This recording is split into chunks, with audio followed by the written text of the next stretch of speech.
thank you all, and thank you to the Magnus Group, because this is a really, really expansive conference and super interesting. So I also know I'm at the correct conference because a few people have used the word holistic in terms of the whole body.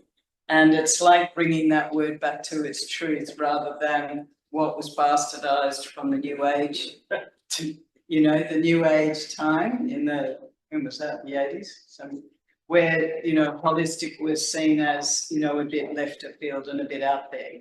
But we do need to look at the whole body for obvious reasons. So my, let's check this. Oh yeah.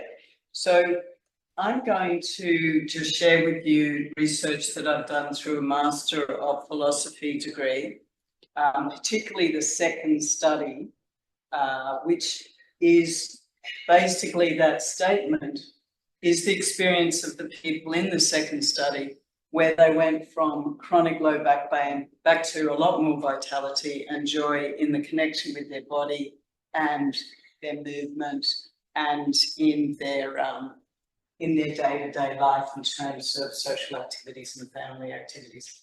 So it is from an intervention that I had been trained in and was done on me a long time ago. And I learned it in 2000. And so this is sharing really a body of work of about 25 years. So just to update you on the incidence, prevalence of low back pain. So over the 30 years, it's increased to being the greatest cause of global disability. And all these references I've got at the end of this slide presentation if you're interested in the more specifics of it. And I've also got a card there at the top table if you're interested in following up on what this therapy is and for certain conditions. It's all on my website.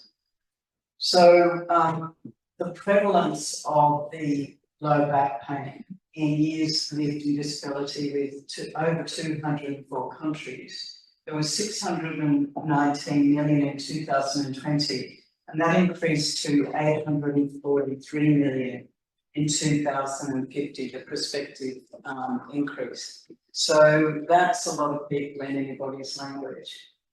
So I'm going to do, the rising costs of indirect and direct have been quite significant in all countries. But my origin is Australia, although I did actually work in Boston, in America, as a physical therapist, or we call it a physiotherapist, but same thing. And that's where I first learned about the importance of connective tissue. So I'll get on to that. So it's actually full circle that we're talking together in the American room. So in Australia, the rising indirect cost of low back pain, and when we talk about indirect, you know, that's the loss of productivity of work and loss of income for the person themselves and also the government. So we've had 2,931 million less annual income in 2015. And the systematic reviews and the perspective is that that will increase by 4,660 million by 2030. So that's only 5 years away. So that's a 60% increase. Right? So that's a loss of income for the person. They're predicting that it's about $380 a week less, and that the payment for the government on welfare by 2030 is going to be a 17% increase. So with only 54% of the population actually earning, and we're only 27 million people, that's a very big cost burden. So in reading all the different articles and research on chronic low back pain and its causes and intervention, there was a phrase now, and you've probably all heard it, the biopsychosocial condition. I think 10, 15 years ago, it was just called the complex chronic pain condition. So in our research, we came really to call it a multi-layered condition, and I'll get on to that in a minute. So the research on the causes of chronic low back pain, where they looked at X-rays, CAT scans, MRI scans, they were classically looking at the facet joints in the lumbar spine, the discs, the nerves. The MRI scan would show maybe a bit of inflamed tissue, yeah? But no one was talking specifically about connective tissue. So they came upon the summation that 80% of people with chronic low back pain are now classified as non-specific low back pain. And I would ask, are we missing a key possible causal tissue? So there are many interventions that have been trialled with chronic low back pain and with not much success. And a lot of the measurements and outcomes were on pain and function, but they didn't look at the emotional well-being of the people, the mental health. They didn't look at their ability to work. They didn't look at their ability to socialise, to be active with their family activities. And Hush et al. In 2009 interviewed 36 people, and they asked them, were the surveys and the research on their pain and their condition, did it really show the full impact of the condition on their lives? And they said no, because most of the time they were just asked about the pain levels and their functionality, their movements, but it didn't talk about, like pain episodes, the behaviour of the pain over weeks or months, and also about their ability to work or their mental health. So there was, with a lot of the articles and research I've read for this degree and writing the thesis, the summary is that there is no cure for chronic low back pain. So the standard is that they're just treating to manage it, and prevent the symptoms getting worse. So nothing about recovery. So there's been organisations with specialists in the area over the Americas and Europe and also UK. And they've come together and they've constructed clinical practice guidelines. Have you all heard of those? Yeah. So the clinical practice guidelines for chronic low back pain, and they actually have differences between the continents, right? So that's interesting in itself as to the strength of the foundation.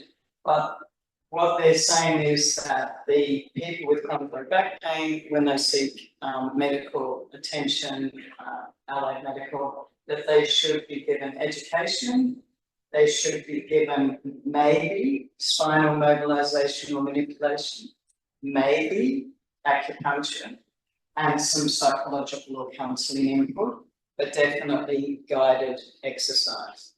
But again, just remember, this is just to manage the condition. So I want to just bring to you maybe a little bit about connective tissue that maybe you aren't aware of.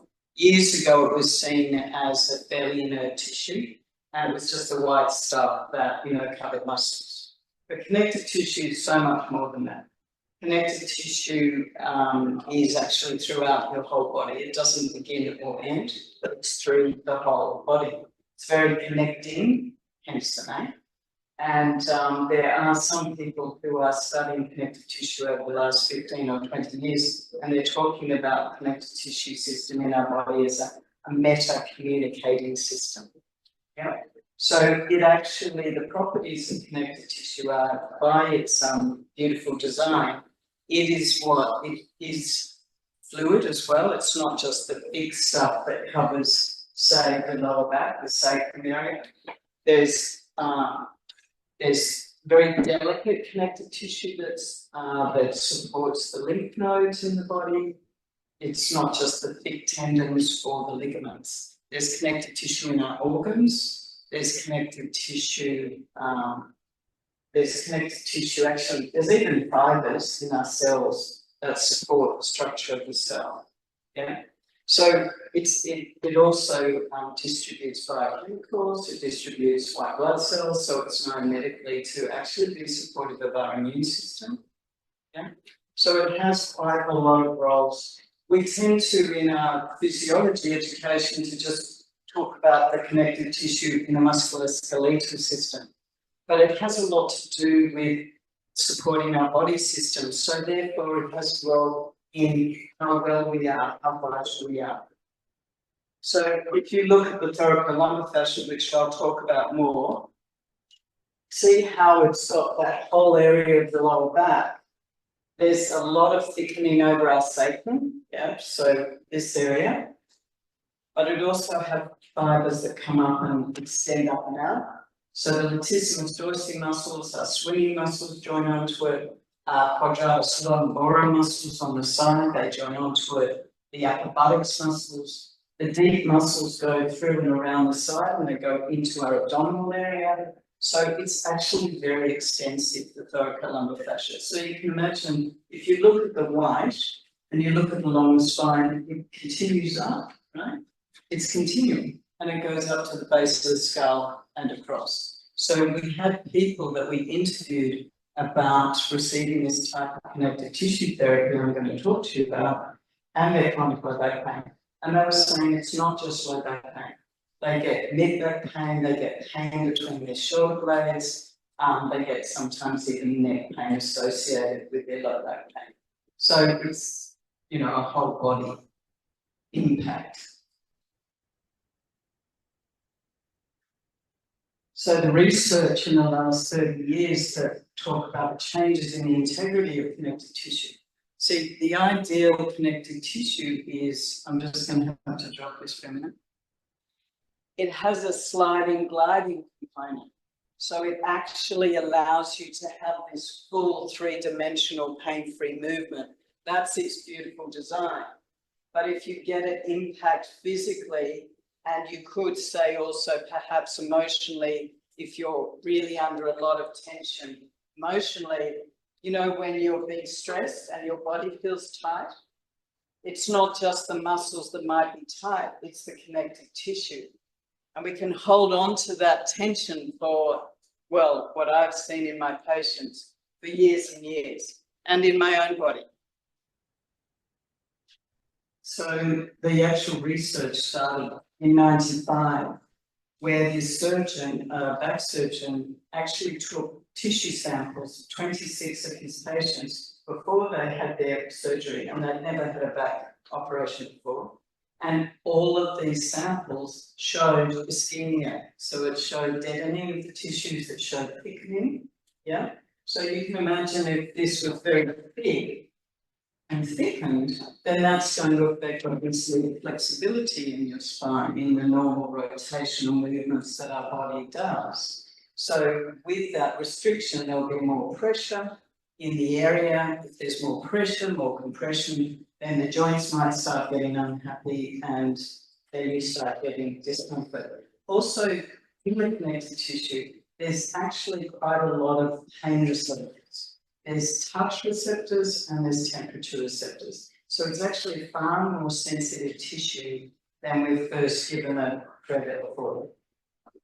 So with long of them in 2009, they did some ultrasound examination on people with chronic low back pain, 46 people with back pain, 46 without. They found, and it was the standard across the mid-lower back, the L3 area, and they found that there was 25% increased thickening of this tissue with people with chronic low back pain. And also Perietal then did further work similar. They did ultrasound examinations on the vertical axis and the horizontal axis of this thoracolumbar fascia tissue, and they found that there was significant thickening in both axes. So that means that they actually coined a phrase at the end of their research saying that it was like a frozen back. Yeah? So you've heard of frozen shoulder? Well, that's when the connective tissue around the shoulder joint adheses and thickens and gets stuck. Well, there's that potentially in the thoracolumbar fascia, which is going to restrict your movement significantly.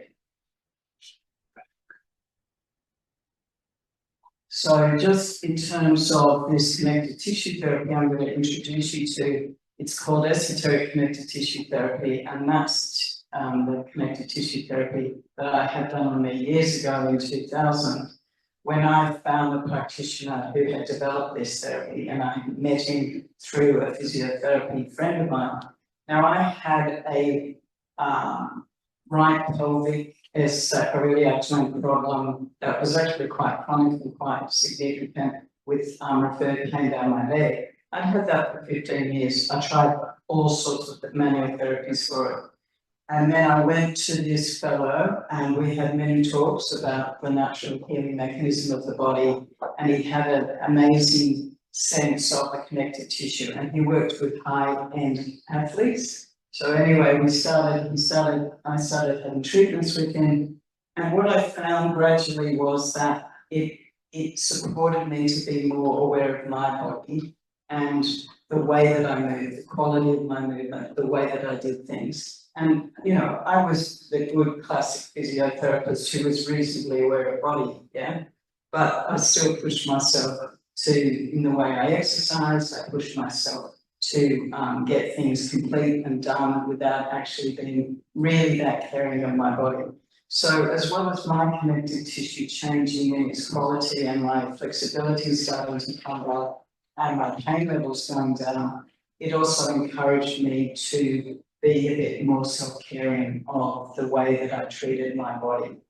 And then it also allowed me to be a bit more tender in my touch and the way I treated my clients. So there was a knock-on effect, but it also stayed with me. So I actually recovered completely from that condition. So from there, it was like a given, no, you know, of course I'm going to investigate this type of therapy more because it had such a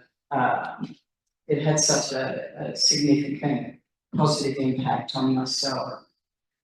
So the history of ECTT is that I'll just call it ECTT from now because it's a bit of a mouthful.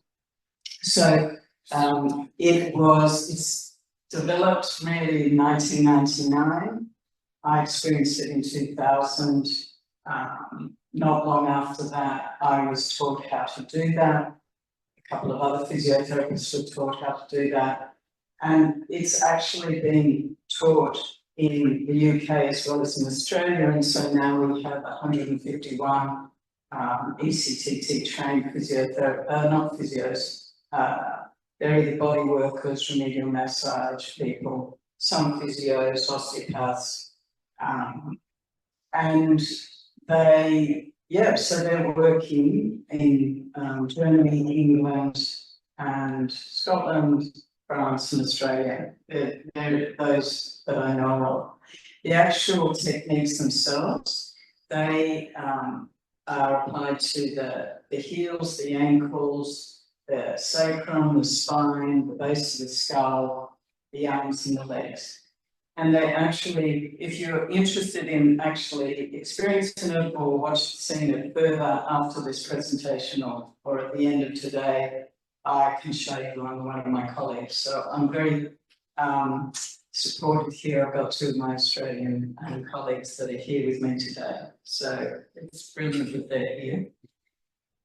So the actual rationale of how it works, the theory is, because it's not been formally researched, but the theory is that it actually softens the connective tissue that is thickened.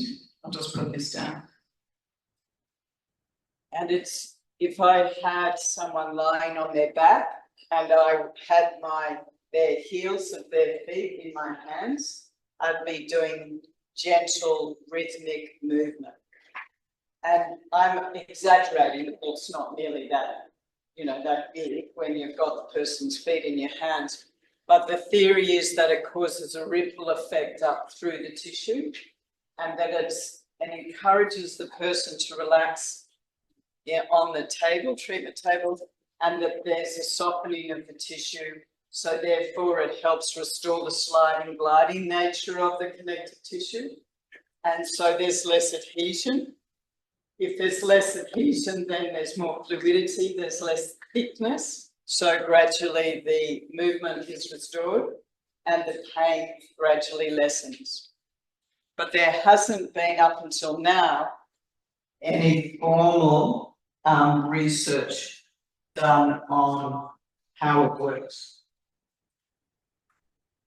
So I did actually do a single-arm clinical trial that was informal from 2006, and I treated 51 people once a week for 6 weeks, and we measured the VAS pain scale, the Quebec disability scale survey, and the general wellbeing schedule before treatment, and before the first treatment and before the sixth treatment. And then we also measured them 6 months later, and then we did a much longer follow-up of 7 years. And there was an overall positive results in all things measured, particularly in the 6 months. There was an average reduction of pain from 5 out of 10 on the numerical scale to 2 out of 10. And then far down the track, 7 years later, there was still positive results. So it meant that these people also said they weren't having any formal hands-on therapy. So it meant that there must have been some change. Well, the authors, this is published, the authors of this paper, including myself, assumed that there was some positive change in people's behaviours as well, in how they moved, the quality of their movement, how they did their day-to-day activities compared to perhaps before, which is what led them to have their pain in their back. So that's the informal research. And this leads us more to the formal research that I finally went after, 25 years working with this therapy and seeing people have incredible changes in their chronic low back and their long-term changes. I really, even though I'm very much a strong clinician and wouldn't have seen myself much as a researcher, I just went, this has got to be done. So I've been involved with this Master of Philosophy degree in research in physiotherapy. My campus, it's a regional university in Australia, but the actual research itself was based in Brisbane on the east coast of Australia. And there are 2 studies, but I'm going to focus on the second study, but we will mention the first one as well. So the first study, the aim was to explore the experiences of physiotherapists applying ECTT to people with chronic low back pain. It was a focused discussion group. And the second that we completed earlier this year, the second study, was to explore the experiences of people with chronic low back pain receiving ECTT for their condition. And then we wrapped it all up, and after many, many months of writing, as you do, and we submitted the thesis on 8th August this year. So the first study, just to let you know, there were 6 physiotherapists involved. They're international physios. So they're actually in London, so England, Scotland and Germany. So the research team in the foreground was my 2 fabulous supervisors and another qualitative researcher who was the one who did the interviews in the second study. And in the background are 3 complementary health practitioners based in Brisbane. So we actually recruited the people for study 2 in 2 clinics in Brisbane. And we used the in terms of the data, we actually had the semi-structured interviews with participants who had ECTT treatments in the past or were having them. Yeah, so they were quite familiar with ECTT as an intervention and how it was affecting their body and physically and emotionally. And in terms of the data analysis, it was under the umbrella of phenomenology, and more specifically, it was reflexive thematic analysis. And it was, I followed the guidelines of Bruno Clark, which is a 6-step phase of analysing qualitative research data. So I would go backwards and forwards from listening to the recorded interviews and read the transcripts and be very, very familiar with each participant. We had 9 participants in the end. And then I used a data collating program in Vivo 14. And with the data, I collated a whole lot of, there was a significant amount of data, and I collated it into categories, which then I finely tuned to codes, and then those codes were the support for the themes. And then there were also sub-themes. So that's the actual methods and data analysis part of it. And just to give you a profile of the participants, so 9 people. So there was 1 male and 8 females, and they were aged from early 40s to early 70s, based in Brisbane and Northern New South Wales. They had their low back pain from 1 year to 25 years, and they all stated that their chronic low back pain had significant negative effect emotionally and physically for them. So the participants' experiences with ECTT, so just to read that, the participant 9 said, the gentleness of it, the depth that it seemed to go in my body to give me, that it seemed to go in my body, to me it really integrates the whole spine very much for more relaxed movements. And participant 1 said, that's right, that she had been walking around like a tin man, and she then, with the treatment, she gradually got the spring back in her step, and she even started enjoying her body again. They were all also talking about they had more vitality after many treatments. And then the participant 4 said, I feel like I've been healed to the point that I now realise that if it's going to reoccur, it's because I've done something to make it reoccur. So this is what I was talking about before, for even myself. There was a greater body awareness, in what you do and how you do it. It was actually part of the results of the treatment. So this is just a summary of the themes. So there were 3 themes and 12 sub-themes. The theme the participants talked about quality of the therapy. It was gentle touch. It was a multi-layered therapy because they felt that it benefited them physically and emotionally, and that they talked about the importance of the practitioner-client relationship. So this is the whole lot. So if we go back to, so this involves the sub-themes as well. So if we go to gentle touch, and there was a general consensus from the physios of study 1 and the participants in study 2 that there was a higher level of hypersensitivity of people with chronic pain. So they used to feel like they were, a bit nervous, because what really is associated with chronic low back pain, as you know, is comorbidities, mental health comorbidities of anxiety and depression. So a lot of them, the participants talked about how they, in other therapies they've had with physiotherapists or osteopaths or chiropractors, they actually were nervous and anxious about the type of treatment they get, because often they would feel sore up afterwards. So it was important for them to feel safe, and with the gentle touch and the practitioner's approach, they did feel safe. And then they were talking about how it would let them let go emotionally and physically.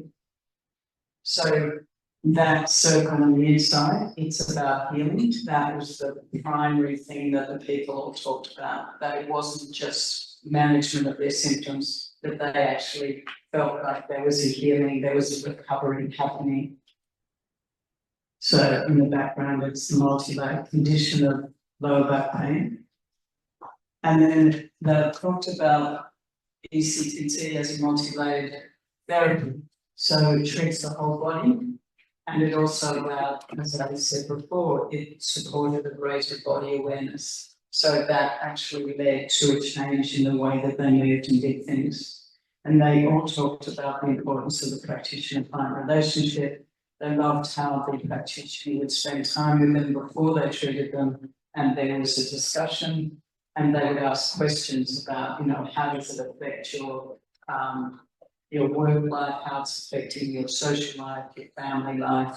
And they all said that they felt like they had been really understood, that the complexities of their conditions were understood. And so then they were more likely to follow the advice of their practitioner because there was that relationship of trust there, and they would become active in their healing. So as a summary, in the discussion of all of this, chronic low back pain is a multi-layered condition that needs a multi-layered therapy. ECTT is a multi-layered therapy supporting the body and the person to heal physically and emotionally for recovery. Now, these practitioners are trained in supporting the people with chronic musculoskeletal problems so that they can help them emotionally, but also they refer them on to psychologists or counsellors if needed. That the importance of a practitioner-client relationship with the trust, as we said before, feeling safe, and then being able to be active in their role of healing. And with that came the reconnecting with their body, because they felt so relaxed with the treatment. They felt that they could actually be okay to feel the soreness, feel the pain, but not be scared about it, and not be scared that it gets worse. And then with the changes that they made in their way of moving and the way of doing things with their activities of daily living, gradually as the pain lessened, they had more vitality. And then they even talked about the joy of being back with the smooth movements, back with able to do simple things in life without the fear of that pain. And one participant talked about just being in the kitchen, doing chopping up vegetables and just being able to quickly move to another bench to get something. And she would just be sort of like surprised, like when you can do something with your body so lightly and there's an energy and a vitality to the body and it feels so great. And so she felt that there was the joy of coming back in being connected with her body again. So the conclusion and future research. So this is the first real foundation of formal qualitative research in the positive long-term effects of ECTT on the physical and emotional health of people with chronic low back pain. And what is there in the next, and I'll be talking to my supervisor about this very soon, is the next round of research would be mixed methods, randomised control trial, measuring long-term changes in pain and function, and the changes in the thickness of the connective tissue after the ECTT treatment trial, and also measuring their ability to work and socialise, and in other words, their overall mental health, before and after the treatment programs. And you would be comparing a standard back care treatment program, like I mentioned before, and the ECTT treatment program. And that's the whole story so far as we have it of ECTT, a relatively new manual therapy and a chronic low back pain condition. And I just want to say thank you to so many people who have supported me to be here, to be able to share it with you all. And again, to my colleagues who are here with us today. Thank you.